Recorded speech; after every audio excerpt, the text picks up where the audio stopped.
Suratan Roma pasal 12 ayat yang ke-12. Roma 12 ayat yang ke-12.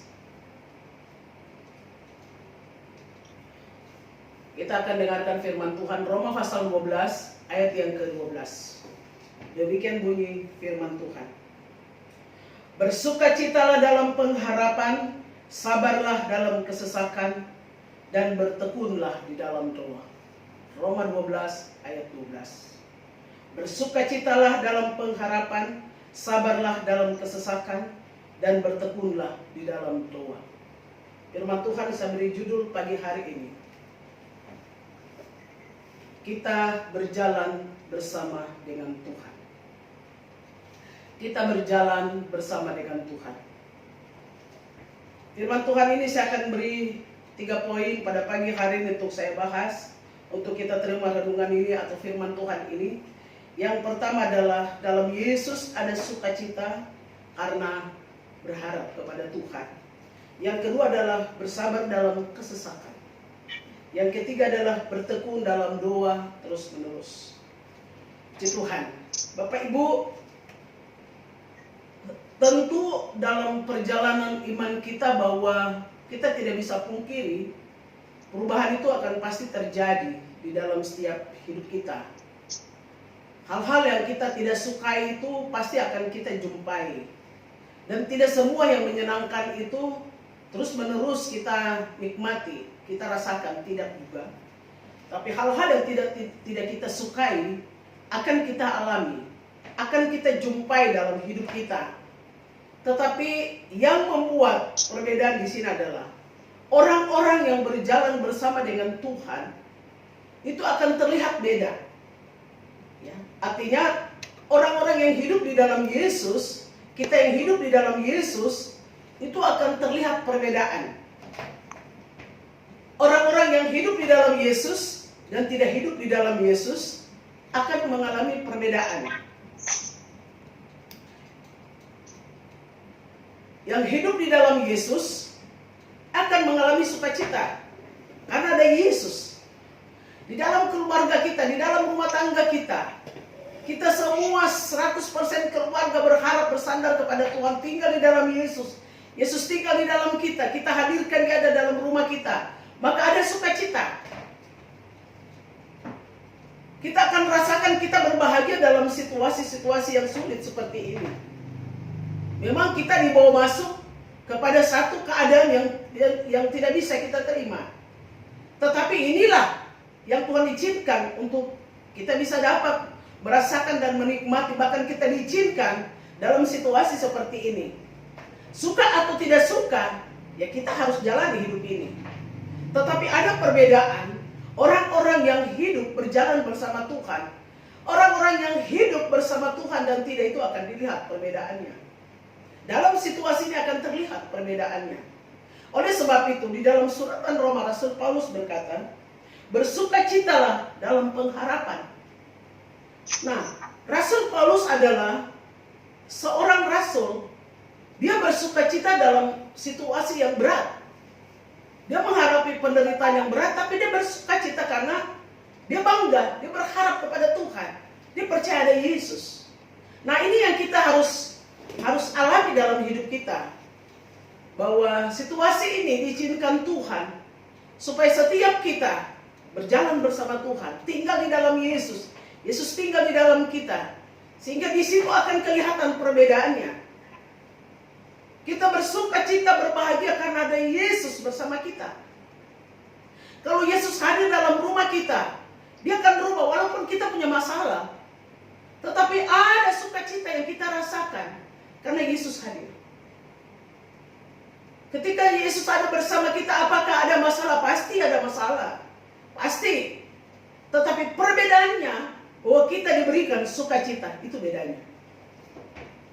Orang yang diberikan sukacita, dia tidak melihat situasi, tidak melihat keadaan, tapi dia memandang Yesus.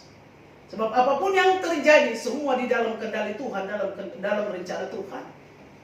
Oleh sebab itu pagi hari ini, firman Tuhan poin yang pertama saya katakan bahwa dalam Yesus selalu ada sukacita karena berharap kepada Tuhan. Kita buka firman Tuhan kita, Kisah pasal 2, Kisah Rasul pasal 2. Kisah Rasul pasal 2 ayat yang ke-26.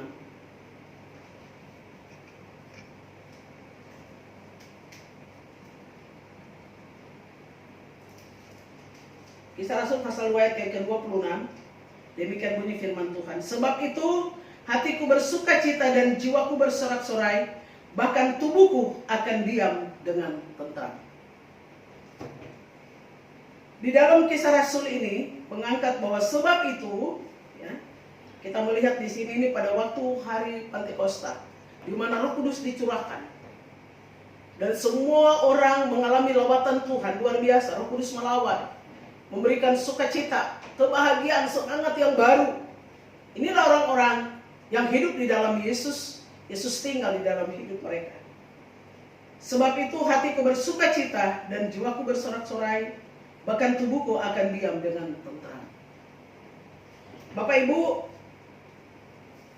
kita bersukacita, kita berbahagia, kita berbangga karena kita memiliki Yesus segala-galanya.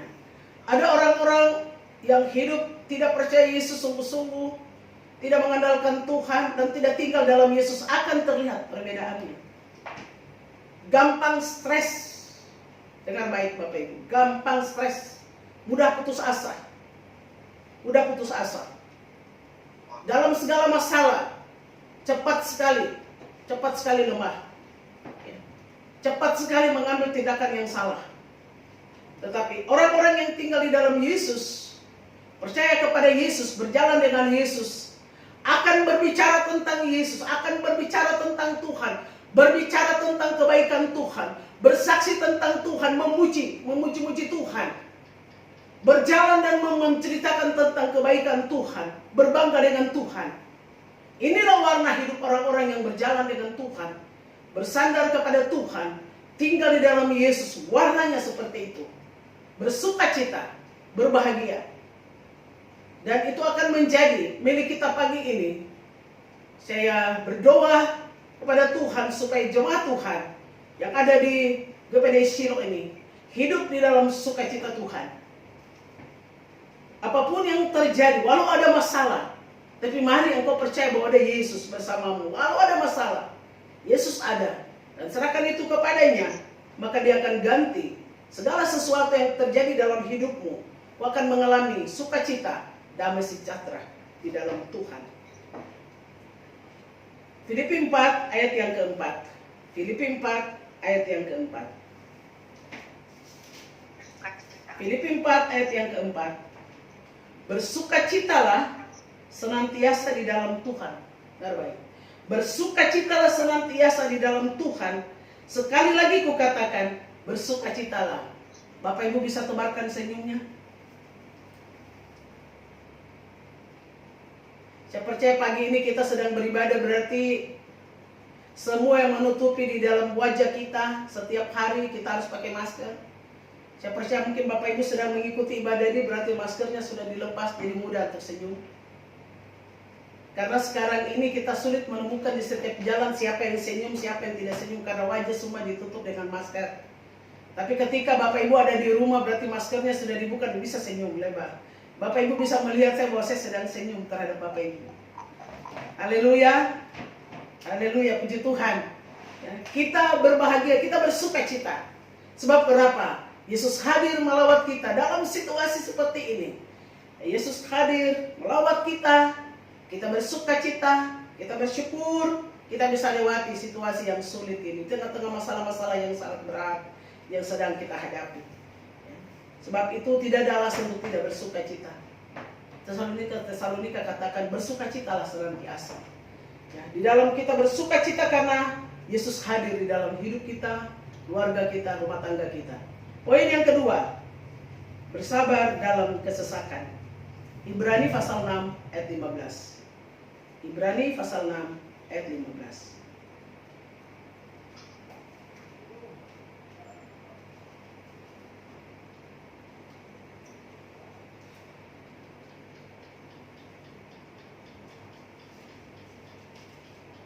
Ibrani pasal 6 ayat yang ke-15. Abraham menanti dengan sabar, dan dengan demikian ia memperoleh apa yang dijanjikan kepadanya. Mari kita belajar dari Abraham. Abraham begitu sabar. Abraham begitu sabar di dalam dia menanti janji Tuhan. Allah berjanji kepada dia tentang masa depannya, dan dia pegang janji Tuhan, imani dengan janji Tuhan itu. Namun bukan waktu yang singkat untuk dia menanti, tapi waktu yang cukup lama. Ya, tapi dia menanti dengan sabar. Dia menanti dengan sabar akan janji Tuhan. Janji Tuhan bagi kita bahwa Tuhan memberikan kita masa depan yang penuh pengharapan. Artinya kita tetap percaya bahwa apa yang Tuhan janjikan bagi kita akan capai di dalam Tuhan. Hari-hari kita ke depan, pasti Tuhan akan tolong kita. Tuhan memberkati kita. Tuhan menolong Abraham ketika dia bersabar berharap akan janji Tuhan. Waktu yang cukup lama, tapi Allah menepati janjinya. Demikian juga kita. Kita percaya, kita bersukacita, kita berharap kepada Tuhan karena Allah berjanji bahwa Dia tidak meninggalkan kita, tapi Dia menyertai kita. Dia tahu apa yang terjadi dalam hidup kita. Dia katakan, jangan kamu khawatir, jangan kamu cemas. Semua itu dicari oleh bangsa-bangsa yang tidak mengenal Allah. Berarti kita percaya kepada Tuhan bahwa apa yang Tuhan janjikan pasti Tuhan berikan. Artinya untuk makan, minum, pakai kita, kebutuhan ekonomi kita, kesehatan kita tetap bersabar, percaya bahwa ketika datang waktunya Tuhan, kita akan menerima apa yang menjadi janji Tuhan dalam hidup kita. Dan apa yang menjadi hak kita akan dapatkan di dalam Tuhan. Oleh sebab itu kita banyak bersabar. Mungkin kita sedang menghadapi keluarga kita, situasi kondisi seperti ini, kita sedang menghadapi situasi ini. Tapi saya menghimbau dari tempat ini bahwa kita tetap bersabar, kita tunggu waktu Tuhan. Waktu Tuhan adalah waktu yang terbaik, bukan waktu kita. Sehingga kita percaya ketika datang waktu Tuhan, semua akan menjadi indah untuk kita menanti waktu Tuhan. Abraham menanti waktu Tuhan bukan cukup singkat, tapi cukup lama. Oleh sebab itu ketika dia menanti waktu Tuhan, dan Tuhan mengabulkan, dan Tuhan memperlihatkan bahwa janjinya itu adalah ya dan amin. Sehingga Abraham dapat menerima apa yang dijanjikan oleh Tuhan, yaitu berkat keturunan, dan hidupnya diberkati oleh Tuhan. Itu sebabnya pagi hari ini, mari kita terus bersabar. Dan sabar juga adalah buah roh. Itu akan terlihat. Jadi sabar itu menyakitkan Bapak Ibu. Tetapi dia akan memberikan buah yang manis. Orang yang sabar. Semakin kita sabari, kita sepertinya disakiti lewat kesabaran kita. Tapi dia akan membuahkan hasil yang manis. Buah yang manis dibalik kesabaran itu. Mari kita sabar. Kita tunggu waktu Tuhan. Pasti yang terbaik Tuhan buat dalam hidup kita. Poin yang ketiga. Bertekun dalam doa. 2 Tawarik 17, 2 Tawarik 7 ayat 15. 2 Tawarik 7 ayat yang ke-15.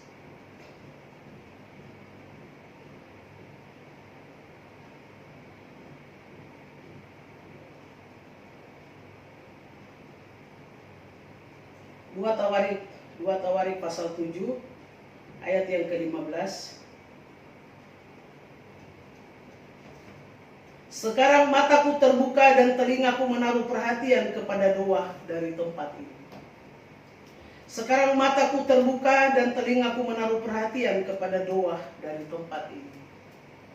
Artinya Tuhan bukan tidak dengar doa kita. Tuhan bukan tidak melihat kita sementara kita berdoa terus menerus. Tuhan mendengar, Tuhan melihat. Terus kita berdoa, kita punya pergumulan, punya masalah. Kita sedang menghadapi banyak kesulitan. Sebab itu harus kita berdoa. Dan terus kita berdoa. Semakin banyak kita berdoa, kita akan melihat pertolongan Tuhan akan nyata dalam hidup kita. Bahkan kita melihat banyak berdoa, banyak berkat, banyak mujizat kita akan lihat. Doa sanggup membuka jalan ketika tidak ada jalan. Oleh sebab itu kita perlu berdoa. Apa yang tidak bisa dilihat sekarang ini, tidak kelihatan sekarang ini, kita tetap berdoa. Persoalan-persoalan yang kita hadapi, kesulitan yang kita hadapi, kita berdoa. Sehingga melalui doa, Tuhan membuka jalan bagi kita. Untuk kita terima apa yang menjadi rencana Tuhan dalam hidup kita. Oleh sebab itu kita tetap sabar, kita terus berdoa kepada Tuhan. Karena di dalam Tawarik ini, ya, di Di dalam kitab Taurat dikatakan, sekarang mataku terbuka dan telingaku menaruh perhatian kepada doa dari tempat ini. Mataku Tuhan melihat jelas, mata Tuhan terbuka jelas. Dia melihat bahwa engkau sedang berdoa, engkau sedang bergumul. Sehingga telinga Tuhan mendengar, bukan mata tapi telinga Tuhan mendengar. Mata dan telinga Tuhan itu ada di mana kita sedang berdoa. Dan saya himbau, kita terus berdoa. Walaupun itu belum terjawab sekarang ini, kita terus berdoa dengan sabar, dengan tekun kita berdoa. Kita terus bersukacita. Dengan pergumulan yang berat, tapi kita terus bersukacita. Tuhan kasih kekuatan. Sehingga kita bisa melewati saat-saat yang sulit dengan kita berdoa. Karena yakin, ketika kita berdoa dengan sungguh-sungguh, pasti mujizat Tuhan akan terjadi. Karena bagi Tuhan, tidak ada yang mustahil. Saya percaya Bapak Ibu terus berdoa, bangun mesbah doa, mesbah keluarga, setiap pribadi terus berdoa, berharap kepada Tuhan. Karena kita percaya di tengah-tengah kesulitan ada perbedaan. Orang-orang yang berjalan dengan Tuhan, orang-orang yang tinggal di dalam Tuhan, itu akan terlihat perbedaannya. Terlihat perbedaannya. Ketika berdoa, Tuhan mendengar, bahkan Tuhan menjawab doa umatnya. Ayat berikutnya, Efesus pasal 3, ayat yang ke-16.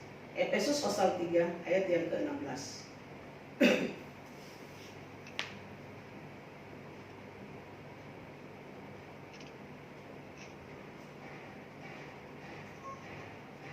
Efesus pasal 3, ayat yang ke-16.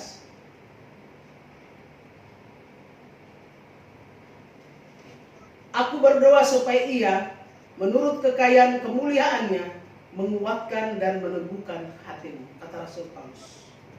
Aku berdoa supaya ia, menurut kekayaan kemuliaannya, menguatkan dan meneguhkan kamu oleh rohnya di dalam hatimu. Ya, Rasul Paulus berdoa kepada jemaat yang ada di Efesus, supaya mereka dikuatkan, diteguhkan hati mereka, ya, supaya roh Tuhan tetap tinggal, berdiam di dalam batin mereka, di dalam hidup mereka. Demikian pun dengan kita, bahwa dalam situasi ini kita tetap berdoa bersama-sama. Roh Kudus terus berdiam di dalam hidup kita karena Dia adalah penolong, meneguhkan dan menguatkan kita di tengah-tengah situasi yang sulit ini. Oleh sebab itu, Bapak Ibu, tetap kita bertekun dan bersabar, ya. Kita terus berdoa. Karena doa sanggup mengubah segala sesuatu yang tidak ada menjadi ada. Bapak Ibu yang saya kasihi di dalam Tuhan, kita masih panjang, kita akan lewati ke depan.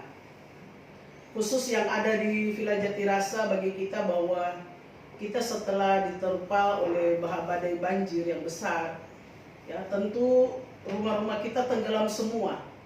Kita baru keluar dari keadaan kira-kira mungkin bulan Maret yang seharusnya kita bisa rasa, ya lumayanlah kita tarik napas lah, lega lah.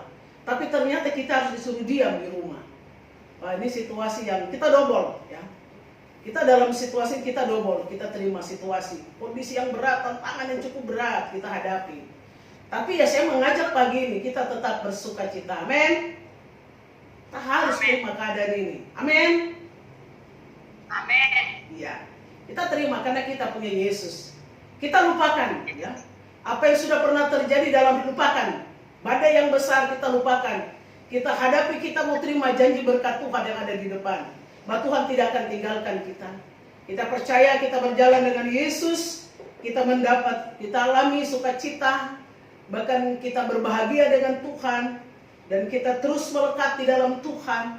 Kita akan melihat kemuliaan pertolongan Tuhan akan terjadi dalam hidup kita. Tuhan akan mewarnai hidup kita dengan tanda-tanda heran dan mujizat karena kita hidup di dalam Tuhan. Dan percaya bahwa ketika kita berdoa, kita menyerahkan semua kepada Tuhan dan doa sanggup mengubah segala sesuatu. Tidak mungkin menjadi mungkin, tidak ada menjadi ada. Karena doa orang benar itu besar kuasanya. Sebagai kesimpulan, kalau kita berdoa, kita di dalam segala situasi, kita percaya, jangan kita ragu dengan Tuhan. Sebagai terakhir saya mau katakan, jangan ragu ketika kau berdoa, berdoa dengan iman. Kalau kau berharap, berharap sungguh-sungguh kepada Tuhan. Dan apa yang kau imani, apa yang kau harapkan, jadi sesuai dengan iman. Tuhan menolong, Tuhan memberkati kita pada pagi hari ini.